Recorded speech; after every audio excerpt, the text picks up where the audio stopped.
Hi all. Recently అయితే మా మామయ్య చనిపోయారు.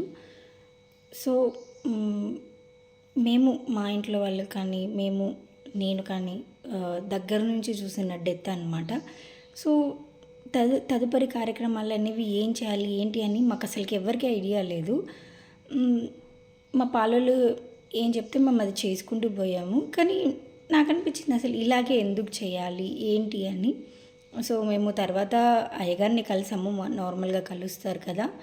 సో, అట్లా కలిసాము. కలిస్తే ఆయన చెప్పారనమాట. అంటే కొన్ని చాలా చాలా క్వెషన్స్ ఉన్నాయి. ఒక కొత్త దీపం ఎందుకు పెడతారు? కొత్త బట్టలు ఎందుకు కొనుక్కోకూడదంటారు? బొట్టు ఎందుకు పెట్టుకోకూడదంటారు? ఇంకా చాలా చాలా క్వెషన్స్ ఉన్నవి. సో, నాకు తెలిసినవి దింపుడు కళ్ళ దగ్గర ఎందుకు దింపుతారు? మధ్యలో మనం తీసుకపోయేటప్పుడు ఒక దగ్గర దింపుతారు కదా! అసలు ఎందుకు దింపుతారు అట్లా? అనే కొన్ని క్వెషన్స్ ఉన్నాయన్నమాట. సో, నేను తెలుసుకున్నవి ఆహ్, ఫ ఫస్ట్ క్వెషన్‌కి ఆన్సర్ అయితే బొట్టు ప్లస్ కొత్త బట్టలు ఎందుకు కొనుక్కోకూడదు అనేది చెప్తాను. ఆత్మ అనేది ఒక నెగెటివ్ ఎనర్జీ అంట. సో, 11 డేస్ వరకి మన చుట్టూనే ఉంటుందంట. అంటే ఎక్కువ మటుకు మనం దేవుడి దగ్గర పోయి నిద్ర చేసి వచ్చేంత వరకు. సో, ఆత్మ అనేది నిరాకారం. అంటే దానికి ఆకారం ఉండదు. సో, ఆత్మకి అలంకరణలు అనేవి నచ్చవట.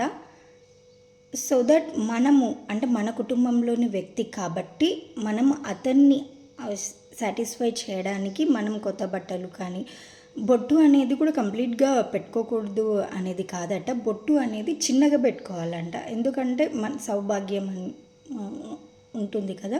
సో, భర్త ఉన్న ఆడవాళ్ళు ఖచ్చితంగా సుమంగలి వాళ్ళు చిన్నగా పెట్టుకోవాలంట. పెద్దగా రోజు మనం పెట్టుకునే దానికంటే చిన్నగా పెట్టుకోవాలి అని చెప్పిండ్రు.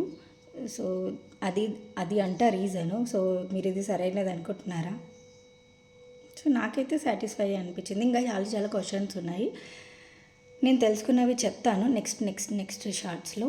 ఇది కేవలం ఇన్ఫర్మేటివ్ పర్పసే. నాకు జస్ట్ నేను తెలుసుకున్నది ఇది. నేను ఇదే అని చెప్పడం లేదు. మీకు కూడా ఏమైనా తెలిస్తే let me know in the comment section.